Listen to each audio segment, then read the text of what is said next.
if you're willing to just work crazy hard and forget everything else in your life, you're probably going to be quite successful. But are you going to be That's happy? the argument. If you outwork everybody else, then you will move further ahead, right? Yeah, but at the same time, I've never gone into a team and they're not willing to work hard. A lot of the time, they're just being busy fools, and it's actually trying to work hard that's holding them back. And if you look at some of the best businesses in the world, it's not that they just outwork everybody else, it's that they work on the right things better. So I think just saying if you outwork everyone else, you'll get ahead is unhelpful to an extent. On the surface, that makes sense, but we do need to dig a little deeper into it and what it means to you, otherwise it can be quite unhelpful.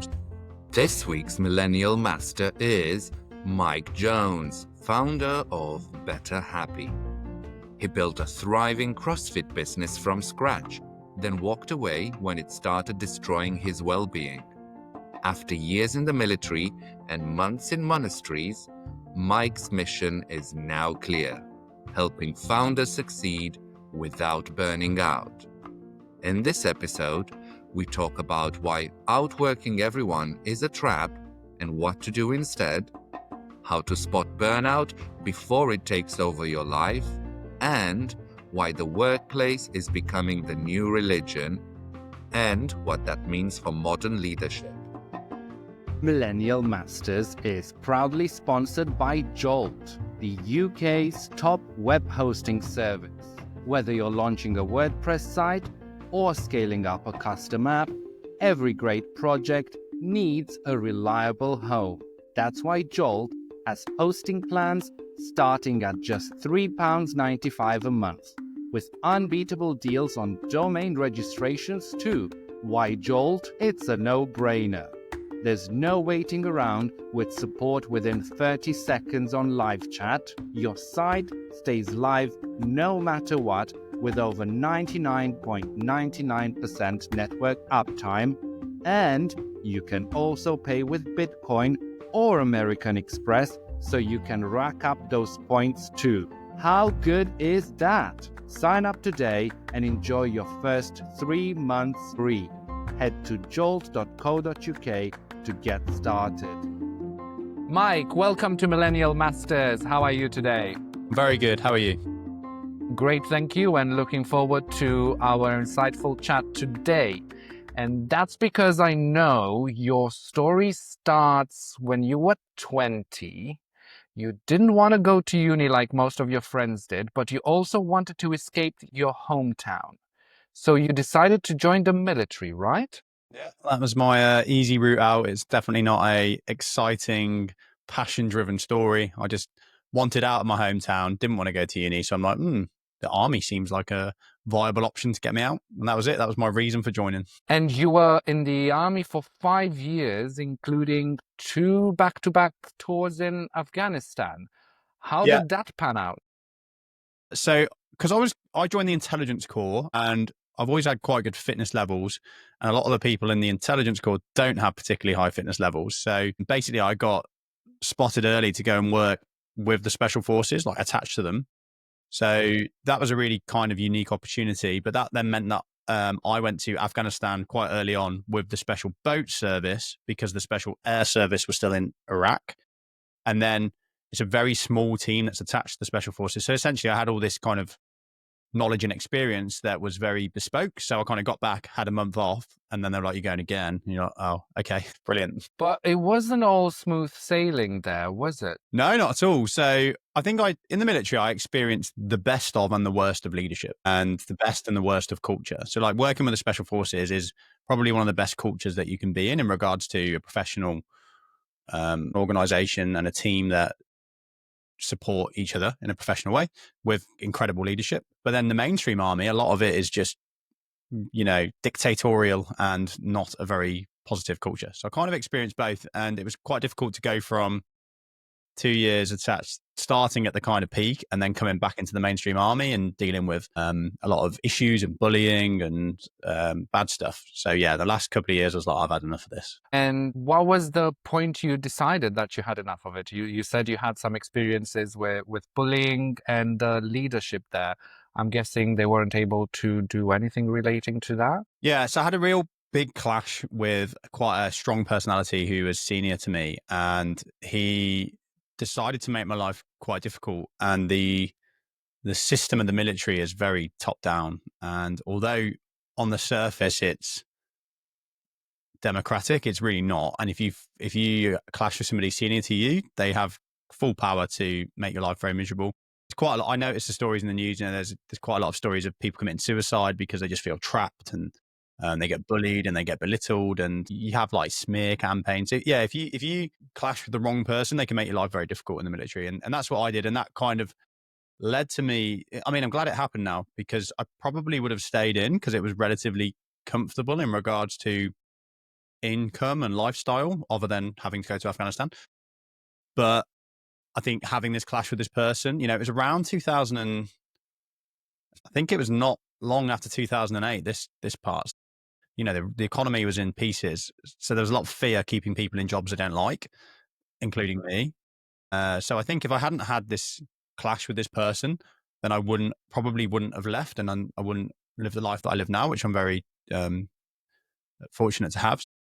Yeah, I think everything happens for a reason. So even though I wouldn't wish it on anybody, I'm kind of glad it happened. And you left and came back to the UK, but you only stayed for 3 days. Yeah, so I left the military. I came home to my hometown for 3 days and decided, I can't settle down back in my hometown. So I got on a one-way ticket to Thailand. So what happened in Thailand? I take it wasn't your typical journey there. Well, it wasn't just Thailand. So I got the one-way ticket to Thailand, and then I was basically away for just under 3 years, so 2.5 years. I spent the first month in Thailand. I'd love to tell you it was a fantastic soul-searching journey, but actually the first month I basically just got drunk and felt really happy that I was no longer owned by the military. It's quite a strange thing when you're in the army, because you are a number and you are owned. Like they can decide what you do. Very often my weekends would go lastminute.com because something was happening around the world that we all had to be on. So you have very little control over your life when you're in the military. To come out 5 years of that and then be on a beach in Thailand with nobody telling me what to do, I was like, this is amazing. So I just basically decompressed and got drunk and had a good time for a month. And then after that, I went to Australia, and then I did 2 years in Australia. But in between year 1 and year 2, I went and lived on monastery. I lived on a monastery in Nepal for 3 months, and then went back to Australia. And then after Australia, I went back to Thailand and lived on a monastery in Thailand. So I got really into kind of Buddhism. So that after the first month in Thailand, the next couple of years was a lot of soul searching and getting a little bit spiritual, a little bit philosophical, should I say? Soul searching. What do you learn about it when you go and join a monastery in Nepal or in Thailand? Is it like people see it in films, or it's much more of a chilled and possibly austere life? Yeah, the latter. So I think there is stuff like that, maybe I don't know where the Shaolin monks are. I think they're in China, right? But yeah, most of the monasteries are very peaceful places where you go to live an austere lifestyle, like a simple lifestyle. You rid yourself of possessions, and basically what you're trying to do in a monastery is rid yourself of distractions, external distractions, so that you can focus on your internal world and learn to understand your own mind and have a healthier relationship with your own mind. So it was very similar, to be honest, the experience in Nepal and Thailand. It was pretty much the same focus, living a very simple lifestyle, trying to find enjoyment and peace in boring everyday tasks such as sweeping the floor. Lots of reading as well. I did do a silent retreat where you had no reading, no nothing, no no distractions. That was quite difficult. But I only did that for a week, and the monks do it for 3 years, which is crazy. So what did you find about yourself during these 3 years of traveling and altogether about half a year living with monks in remote areas? So I think the biggest realization that I had was actually before I'd lived on the monasteries, but that the monastery experiences reinforced this. I read a book called The Art of Happiness by the Dalai Lama. And I really had a complete paradigm shift in my mind when reading that book. And what I learned from that book is that we have a poor understanding of what it means to be happy in the Western world. And in the Eastern world, they've got obviously I can't speak for the whole of the Eastern world, but in certain Buddhist cultures and lots of different places in the East, they have a different understanding of what it means to be happy. And it's much more to do with being at peace with yourself and feeling fulfilled in your life, as opposed to feeling ecstatic and having pleasurable experiences, which I think is what we push in the West. So that changed your mindset totally from, say, drinking, partying, and finding all sorts of escapes to changing your mindset? Yeah. So it affected me in two ways. So the first is it changed what I was prioritizing and aiming for in life. So like you Mhm. just said, before I would think I was aiming for stuff, status, the right relationship, all of these external things that you tell yourself are going to be the key to you being happy. And we're conditioned to do so by the society and world we live in here in the West, at least, as you put it. Yeah, because it supports consumerism, right? And it supports the economy. So yeah, we're encouraged to be consumers to a point where it's obviously quite detrimental. But the second thing, so yeah, it helped me think differently and prioritize different things in my life. And then the second way it affected me was it helped me understand myself better and look within. So to create a healthier relationship with myself, which I think a lot of us aren't particularly good at. We're not very good at being at peace in our own company. So it helped me do that, which helped me stop drinking and stop living a party lifestyle and stop feeling like I constantly have to be doing stuff and be able to read and be peaceful and enjoy the things that are around us and be still. But you still weren't happy, were you? Because you decided to leave that life behind and come back to the UK. Yes, I don't know if I'd say I was unhappy, but I felt from those experiences that I should do something with my life and with the opportunities I've got available to me being born in a relatively wealthy Western country, which might be a point of contention at the moment with the economy, but comparatively to the rest of the Still world. in G7. Yeah, exactly. So I felt that I needed to, come back to the UK and use the opportunities I had available to me to do some good in the world or to try and make good use of the skills that I have, the knowledge I have, and the opportunities. And that's when you returned to the UK and started your first business from scratch. Yeah, so I knew I don't really like being employed. I'm very entrepreneurial in the mindset. I like to be creative. I don't like to be constrained within remits and barriers, and I don't like to have to ask somebody if I can go on a holiday. I don't like any of that stuff. So, and I'm quite creative, so and big picture thinking. So yeah, I knew I wanted to own a business. I didn't have any clue what I wanted to do. There's no business acumen in my family. And I didn't have any experience in business. In fact, I'd say the military is probably the opposite of business. It's very kind of rigid and bureaucratic. So I didn't really know what I wanted to do, but I knew I wanted to do a business where I was creating my own life and helping people be healthier, happier in some way. And that took the shape of a CrossFit gym. Yeah, so I'd always been into my fitness. I was a physical training instructor in the military as well. I've always had an interest in fitness, and it's always been something that I've kind of enjoyed as a hobby. When I was in Australia, some of the guys that I worked for in a part-time job, they were training at this thing called CrossFit, which I'd never really heard of, and I was like, "Sounds cool." So I went and gave it a try, and I really bought into it. I thought it was a great concept and a great methodology. When I came back to the UK, I was like, "What do I want to do? I don't really know. I want to help people." Somebody I know had a big gym, but they had a small unit on the side that they weren't using.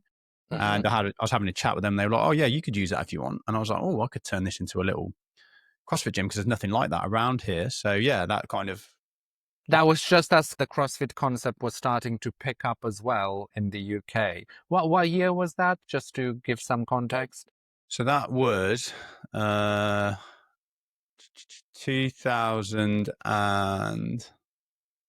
2017, I think. 17, 18, yeah, about 2017, 18. Yeah, yeah. So you started your CrossFit gym and things took a positive turn for you, didn't they? Yeah, like I didn't really know anything about business. I didn't have a lot of money. I mean, that's a good thing about a CrossFit gym you don't need loads of machine. We don't need any machines, so it's much lower um, cost to start one up than it is to start up a standard gym where you're going to need to lease a lot of equipment. So you can do it relatively low cost. I think I started mine. I chucked about 15 grand of my own savings in, which is all I had left in my name. And then I got a 20 grand loan from the bank and maybe like another 5 grand borrowed from family and stuff. So I think it was all in all about 50 grand to get the thing started and off the ground. And things went well, didn't they? Yeah, But sorry, that's what you said. maybe not as much for your personal well-being. Yeah, so things did go well. I was quite lucky really because I knew nothing about marketing, nothing about sales. I'm a typical kind of systemizer. I'm good at delivering. So I hadn't really thought about marketing and sales. I definitely had the mindset of just do a good job and people will come. And that worked to an extent. Obviously, what I didn't probably appreciate at the time is because we were next to another gym, we were getting a lot of members coming through from there because CrossFit style training or small group personal training, a lot of that is fed by people that have got fed up with a standard gym and they're not getting results. So kind of had like Perfect location. yeah, exactly. Yeah, we did quite well. We grew. Yeah, in fact, if you look at the numbers, we was doing really well. Like we doubled in revenue and profit every year, which is fantastic. And yeah, we ended up getting our own bigger facility and really doing well. But probably from about 2.5 to 3 years into the journey, it started to have a negative impact on me and my life. And it was all because of me. It was all because of the way I was running the business. But I probably didn't realize that at the time. But yeah, the business was getting bigger. I grew a team, and it should be that as you grow your team and you get more systemized, like your business gets easier to run and you have a healthy lifestyle. But what I was doing was letting the business get on top of me. So I was just working more and more and more and justifying that all the time and not taking holidays and not spending time with my partner. So yeah, it stopped, this thing that's supposed to give me freedom and lifestyle and fulfillment was actually draining me and making me feel miserable. So what did you decide to do about it? Well, I've always been one to learn. So I spent money on mentors and programs, which is really helpful. That's why we grew so well. But what these didn't address was the underlying psychological challenges that I was having.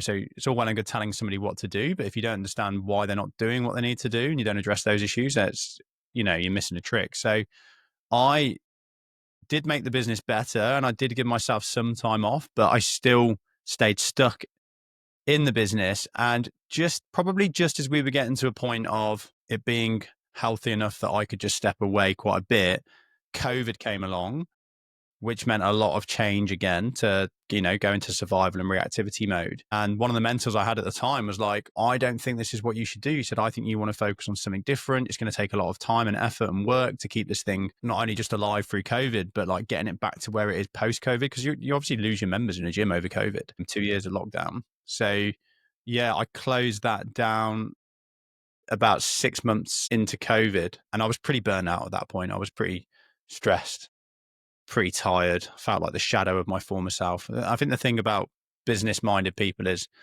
we like to be positive and motivated. So when we're not feeling positive and motivated, it's a double-edged sword because then we're being really hard on ourselves for not being positive and motivated. So you go down on this downward spiral. So yeah, I was pretty burnt out and miserable by the end of that experience. But did you know that it was burnout? From my experience as well, when you're stuck into your own business and priorities, responsibilities, staff, you don't in a way realize what's happening around you or what's happening to you. Did you have a conscious realization that that was happening, or was it through the help of your wider support circle and mentors, and how was it manifesting for you? I don't think I consciously knew I was getting burnt out. I don't think if I went back in time and asked myself, oh, what's up? I don't think I'd have said, oh yeah, I'm getting burnt out. I think I'd have said, oh, I'm just stressed and miserable and getting more stressed. I guess it's a bit like being unhealthy, right? When you're unhealthy and you've got low energy, because it's a slow transformation, you just think that's normal. And I think, yeah, because it happened over a 3-year period or a 5-year period. I think I don't think I was consciously aware that I was burnt out, but I knew I was miserable and borderline depressed. And I knew that was because I knew I was the issue. Like I wasn't blaming anything out. I knew it was my own mindset and my own challenges. So now it's quite obvious to me that it was burnout, but I guess at the time I just felt really stressed and didn't have a label to put on that. And I probably, to be honest with you, didn't realize till about 2 months after I'd closed the gym how bad I was. So what are the signs for anybody tuning in and maybe not realizing that they're in that state? So I don't think one of the signs is working a lot, because I think it's really easy to say, work a lot and you get burnt out. But there's lots of people that do work a lot and they've got no risk of burnout. So I think the actual issue is the stress. So I think that's what you need to be really clear on. And nobody's going to sit here and tell you that you can run a business and not be stressed, because it's just not how it works. You're always going to have stress in a business. You're always going to have stress in life. And in fact, if we didn't have stress, we'd all be pools of jelly on the floor, wouldn't we? We need stress. I think the issue is, if you're a business owner, when you're not managing that stress well, that you're going to know that because you're feeling highly stressed a lot of the time, and you're not feeling relaxed and peaceful very often at all. So the business is constantly on your mind. And if you're resonating with that, like that, you're on a path to being completely burnt out, which is going to result in you having to close your business or having extremely poor health. So you've got to think about it logically and be like, okay, I'm stressed a lot. I'm really not feeling very peaceful, hardly ever. That's an issue with me, not the business. And I need to fix that. Otherwise, I'm going to get so stressed the business closes anyway. And you closed that business and decided to fix yourself and others. What did that turning point come about? So basically what happened was I closed the business, and I was like, okay, I need to do some work on me, because I was the only issue in that business. Like, the team were great, the clients were great, the business was doing well. So I knew I was the issue. I didn't have anybody else to blame. So I did some work with psychologists and counselors and business mentors, and I wanted to learn and did a lot of, I'm a very logical thinker. So I looked into a lot of business owners that aren't stressed versus are, to see what the key differences were. And I kind of came to this point where I had to make a decision, and because I did get money for the gym, I sold on the assets, and the business was debt free, and all that stuff. So I had a bit of cash in the bank, not a lot, but enough to kind of keep me afloat for a few months. And I remember thinking to myself, right, I've got two choices here. I can either have another business, or I can go into having a job. I think every business owner on the planet has definitely gone through that process of thinking, would it just be easier to get a job? So I remember thinking to myself, well, what do I do? Do I get a job, or do I start a business again? And part of me was like, I don't really want to start a business again, because I'm just going to stress myself out, and I don't want to feel like that again. And then the other part of me was like, it'd be nice to have a job and, just not have to worry about all the admin and all the stress, and just get paid a set fee every month. But I knew deep down that I would be bored in a job within 3 to 12 months. I just knew. So I kind of came to this conclusion. I have no choice. Like, I have to start another business. It's the only way I'm going to feel fulfilled. It's the only way I'm going to feel happy, and aligned to my values. But I need to figure out how to own a business and not be a stressed arsehole, basically. I had to not be like an idiot and let it consume me and let that have a negative impact on me and the people around me. So that was the conclusion I came to. I need to figure out how to be a happy business owner, essentially. And I started talking about my story on social media, but also building the tools and assets that I needed to stop me having a negative relationship with my business. So I started sharing those, and then that led to traction and people interacting with the posts and us getting some work with different businesses that I didn't expect. And then I was like, oh, this is cool. This is a business. Like, people in leadership management positions and people that own businesses want help not being stressed and burnt out. So let's show them how to do it. And is that the point where you formed your current business and decided to take it to the next level and making it your full-time gig? You said you had a bit of money left over from selling off the assets of the gym and some of your savings, etc., which was carrying you through for a few months while you were on this transformation journey. What was the point where you decided, okay, I got this coming on now, this will be my full-time job from now on, or my full-time business? So I think that's a constant evolution. Through my network, through contacts and through social media, I managed to get a few jobs that I hadn't really anticipated or thought about. So I always want to deliver. So I put a lot of time and effort into making sure that we were delivering on those projects that we got. And all of the time I was thinking, okay, what's the business here? What's the business that I'm willing to commit to that's going to tick all the boxes? This is one of the models that I talk about with business owners. It's like, is it going to work for you, the owner? Is it going to work for your clients? Is it going to work for your team? And is it going to work for the bank account? Because all four of those things need to be fulfilled in a business, right? It's an ecosystem of relationships. I mean, that process really, if I'm honest, went on for a couple of years. We were getting different work, some with corporate, some with small businesses. It's probably only, to be honest with you, in the last, what month are we in now? March. probably only in the last 6 to 12 months where I've actually been really clear on, okay, this is what we're going to take forward.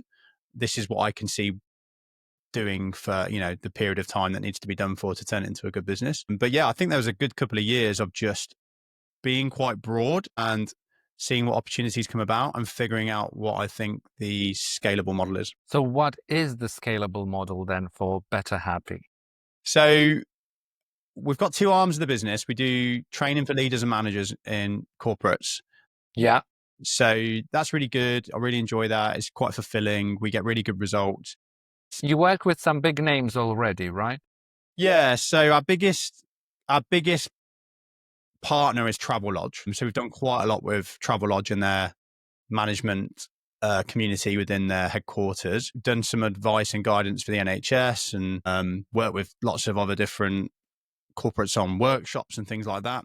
The problem with the corporate is it's a little bit harder to scale because it's a slow sales process. So if you work with corporates, you'll know that, it's not like, oh yeah, we want that thing, let's do it. Not most of the time. It's quite a slow sales process. It's very bespoke to each client. So it's quite manpower intensive. There's also an element of they like having the faces that they know. Like a lot of the stuff I do travel, it's got to be Mike. And there's definitely a way to move beyond that, but it's just a little bit hard to scale. And let's it's also, just pause there for a second, because I've spoken about this with a few other founders and entrepreneurs who started the business in a similar way. And we're going to call it personal branding. yeah. Because that sounds exactly something that you've done. You started by sharing your experiences, you got traction on that, and then you started doing these workshops, etc., as yourself, and people wanted Mike. They didn't want somebody else. But that was also the barrier to scaling and, in a way, the personal branding trap. How did you decide that you're going to move away from this one? What's your workaround? Well, we do a lot of, so the second arm of the business is we do a lot of work with small and medium business owners. And the emphasis there is much more on the outcome and the system. They still come in for your personal brand. It's your personal brand that raises awareness a lot of the time, but you sell the outcome. And you could definitely do that with corporates as well, but it's just a little bit more, and maybe it's a limiting belief, but it's a little bit more difficult to do, I think. I think they get, but it's all to do with the expectations you lay from the start. Because here's the thing, if a corporate comes in because they like what you're talking about and you tell them from day one, oh yeah, well, we can bring this into your business. I'm not going to deliver it, or I'm not going to deliver all of it. My team will. I think because you've made that clear from the start, it's not an issue. So as long as you make that clear from the start, then it won't be a barrier to scaling a business that is in the business of consultancy, for example, and training Yeah, in and I your think domain. one of the things we do with our small and medium owner clients is we say, have an aligned strategy in your business, right? So your business strategy should be based off your owner strategy, in my opinion. So you should be thinking about, what do you want from your business? And then your business plan should be reverse engineered from there. So a lot of people, when they start the business, they're quite happy to be involved in everything. Cool. Go and build your business around that. But then you're going to get to a point where you're like, oh, I don't like being involved in everything. I quite like to be able to go on holiday and have a team and, not feel like I have to be there, otherwise the business isn't running. So you're like, cool. So then you need to adapt the business to that. So I do think there's an element of not trying to build the perfect system from day one. I think there's an element of just accepting that there's a discovery process and phase, and you got to figure stuff out. And you've also a lot of it comes down to the mindset, right? You've got to just, when you need to change stuff in your business, it's having the confidence that will work and not staying stuck in this. It's not possible. I have to stay here and the way it is, and it's not making me happy, but I can't change it. And you're like, well, that's not going to lead you to a good place. So you've got to challenge that way of thinking, otherwise you're destined to be a stressed owner. So how do you escape that? Thinking rationally is definitely the way that has helped me and helps our clients. So I think if you're really stuck in your own head and you know that the way that you're thinking isn't being beneficial and is making you stressed to an unhealthy amount, like try and find. As long as you realize it. Well, you can't help somebody that doesn't realize they need to be helped. And that includes yourself, right? If you're You don't realize that I've definitely had chats with business owners and they're like chronically stressed. They're working 7 days a week. And I'm like, well, you can fix this, but we're going to need to work on these things. Like, yeah, maybe next year. And you're like, okay, you can't, unless you recognize it is a major issue. Yeah. You're going to stay comfortably uncomfortable, which is where you're in a place that you're not happy, but it's not making you unhappy enough that you have to do something about it. I think that's where most people live. One of the things that you spoke about in another podcast, which I'd like to discuss, is the role of the modern workplace. You're the entrepreneur or the business owner at the top. The business owner would have been an entrepreneur at one point anyway, before the business systemized and scaled to a certain point. But then they need to hire people to expand, build them around systems, and build a healthy business that in terms can run without them. But I think something that some might call controversial, you said that workplace is the new religion. Slightly controversial, yeah. In a way, your office and your workplace becomes your church, because in the modern society that's become more secular, and religion doesn't play as an important role as it used to play in 100 years ago. What you do, you identify with what you do, with your job.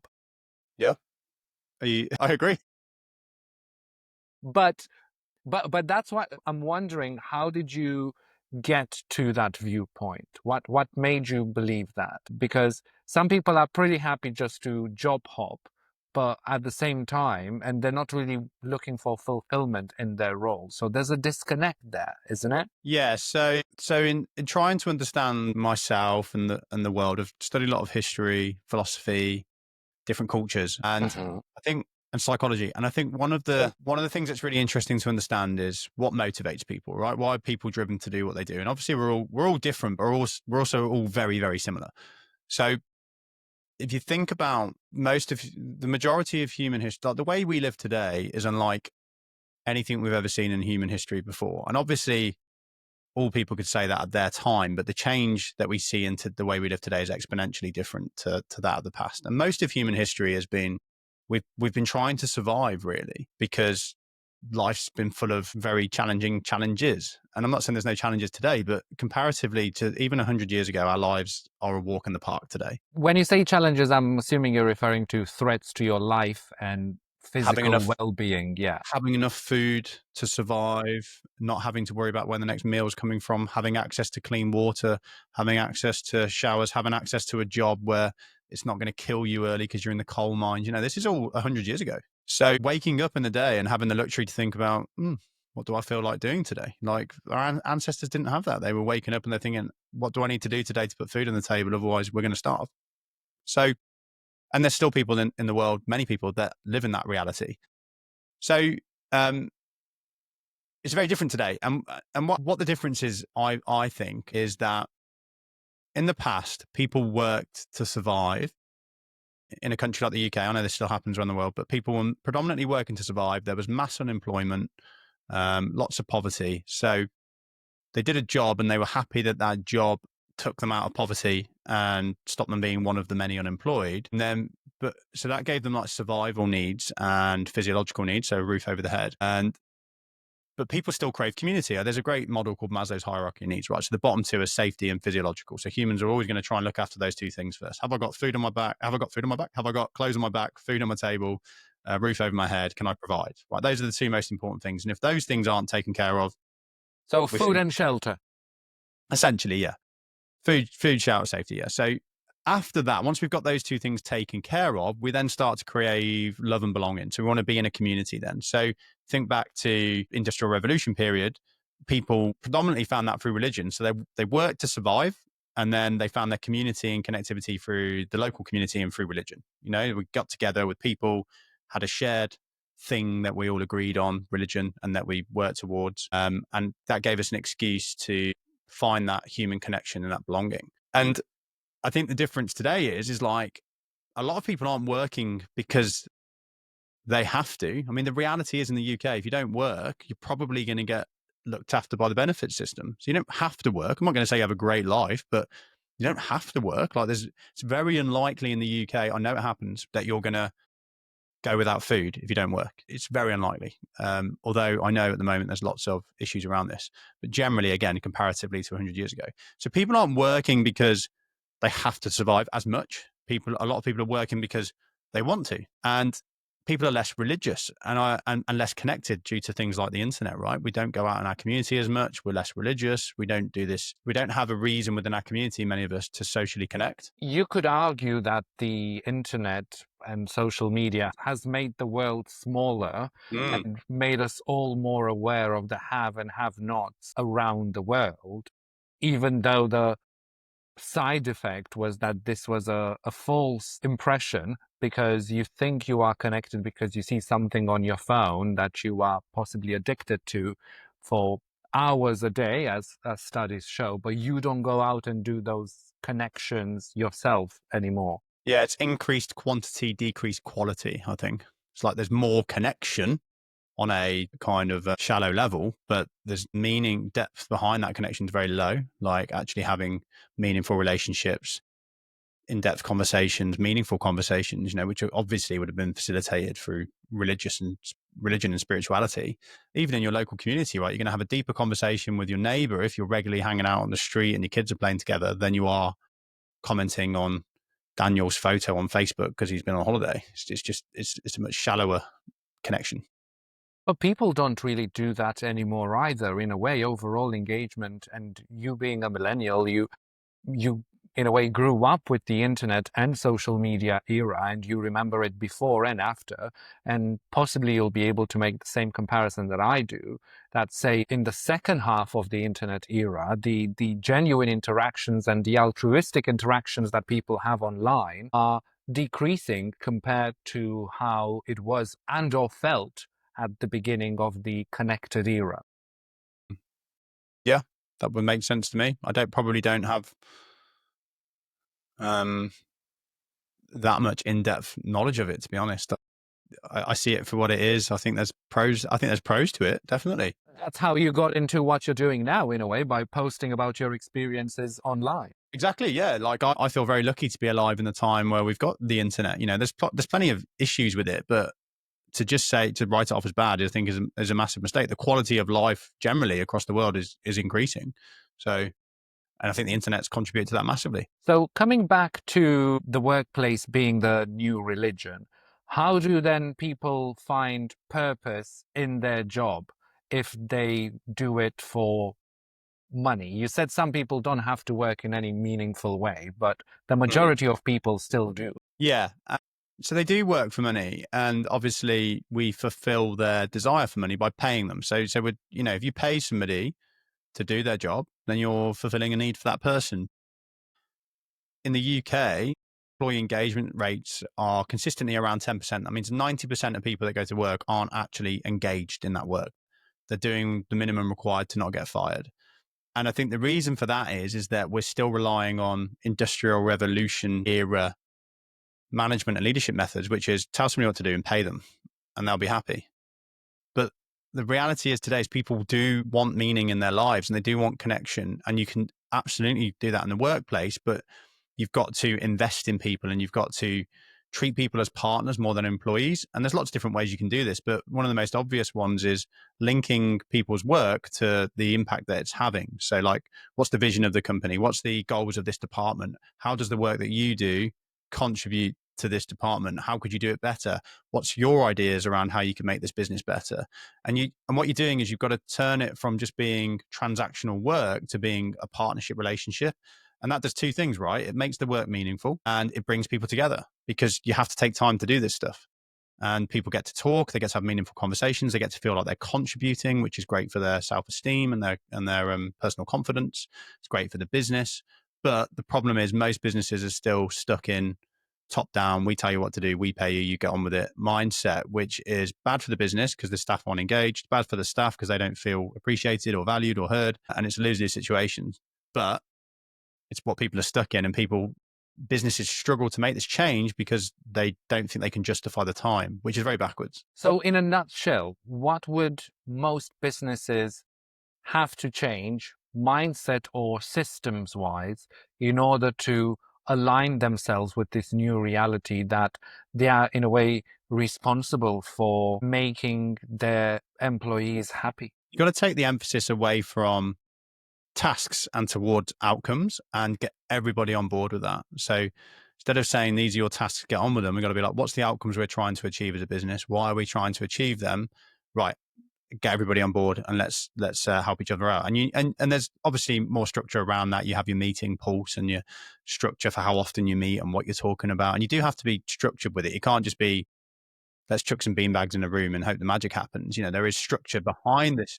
There is structure behind this stuff. And, you have to overcome human psychology to an extent because we all are scared of failure and we don't like to put unnecessary pressure on ourselves. So if we don't put things like accountability systems in place, we will tend to drift away from making new stuff happen and just fall back to the day to day. But that's not because it's what we want, it's to do with fear. So you do have to put some structure behind this stuff and it does take a little bit of work, but you need to shift away from just we pay people to do stuff and you need to shift towards we're all partners in an organization and we've got outcomes to achieve. How can we do that best? So is this something easier to do in a small or medium business or in a larger business? Do the challenges become exponential when you're bigger or actually when you're smaller and there's more hard-headed people involved? But generally speaking, it's a little bit easier in small and medium businesses because you haven't got the bureaucracy that you get in larger businesses. But large businesses are essentially lots of small businesses working together.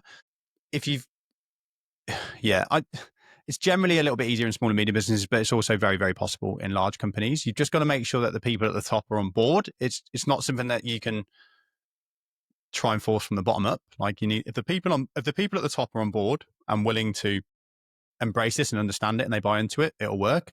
If they're resisting it, but giving this kind of training and support to their teams as some kind of throwaway exercise, then it won't work. now, Mike, as we kind of like move into tapering off our discussion, there's always something that I ask at the end of my interviews. And myself and most millennials masters I've spoken to say there's no success without sacrifice. And I ask them what sacrifices have they done to be where they are today. But something that caught my attention on your website was that you say this is a myth and you're actually actively working on making sure that people stop believing that there is no success without sacrifice. Can we get into that as our final topic of discussion?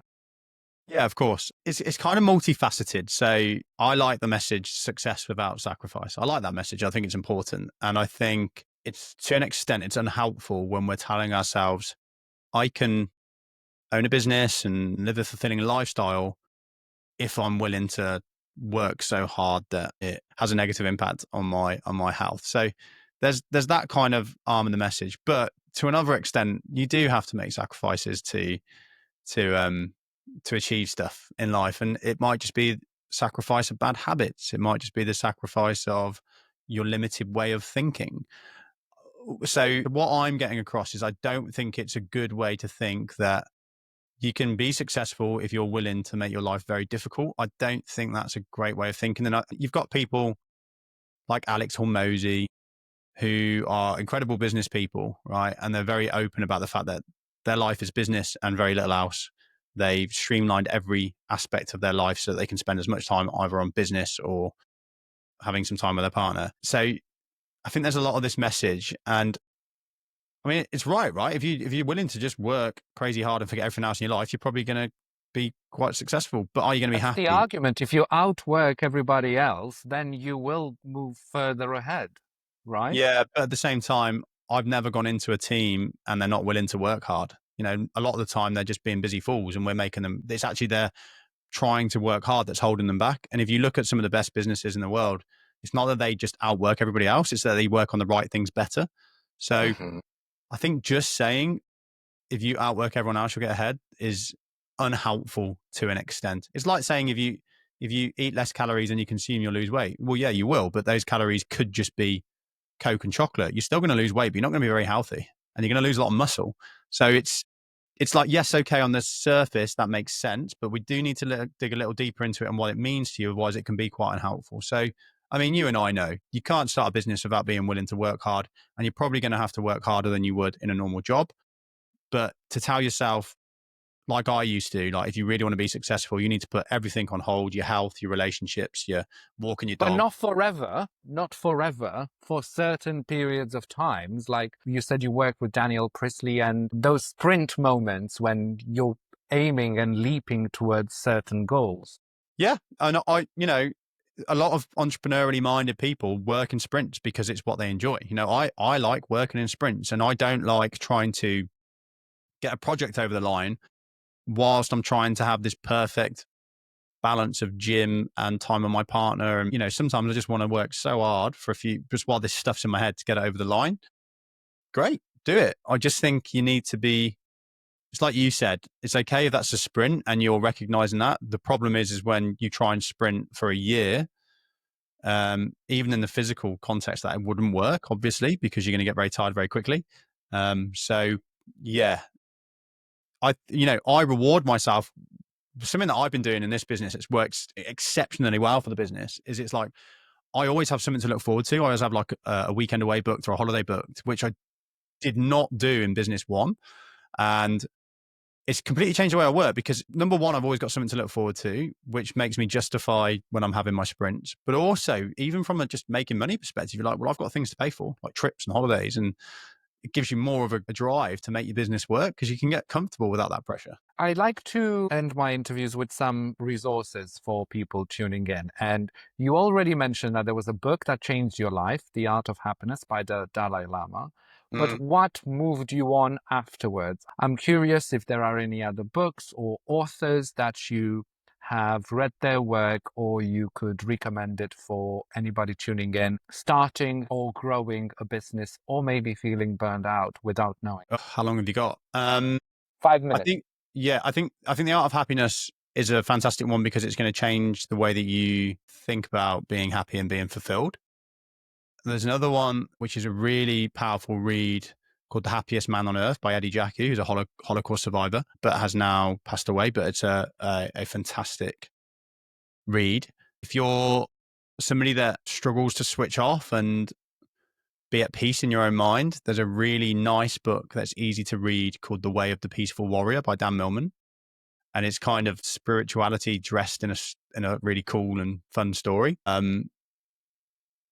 And I'm just trying to think what's on my top shelf in the office as the most important ones. I'd say, as cheesy as it feels to say, I'd say read Dan Priestley's Key Person of Influence, because he helps you think about selling assets and systems instead of time, because this is a massive transition you got to go through as a business owner, thinking about selling outcomes and not selling your time. And as soon as you realize that's a reality and it's actually a win-win outcome for you and your clients, you're like, oh, because before that, you're just trying to sell your time. And that just constantly feels like this uphill battle. That's something a Key Person of Influence and Oversubscribe have been mentioned by several millennial masters, and I've broken down those books for the book club as well and covered it extensively. So it's great to hear that it's influencing so many people in our generation. Yeah, you got to think of it.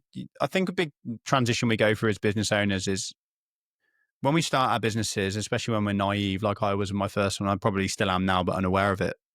We think that as long as we just build a good thing, that it will sell itself because there's need for it and there's demand for it and it will just work. And then we go through this realization that, okay, if we've not got a sales and marketing machine, it doesn't matter how good our thing is, we're never going to do particularly well. And we're always going to feel like we're on the back foot. So I think part of the owner journey is, especially being a happy and fulfilled owner, is realizing that your job is as much to sell and market your service as it is to deliver it. And I'd be a fool not to recommend my own book, which is The Happy Business Revolution. Okay, that's a good point to wrap up our conversations today. And you've given me now an idea for my next book club recommendation, Mike. Thank you so much for sharing your journey and wisdom today on Millennial Masters. Brilliant. Thank you for having me on. It's been a pleasure. Thanks for sticking till the end for another great episode of Millennial Masters. But don't keep this to yourself. Please share the wisdom with someone else. And it will also help me spread the word. Don't miss out on my book club and extra features. Get them in your inbox every week. Simply subscribe on millennialmasters.net. Catch you next week.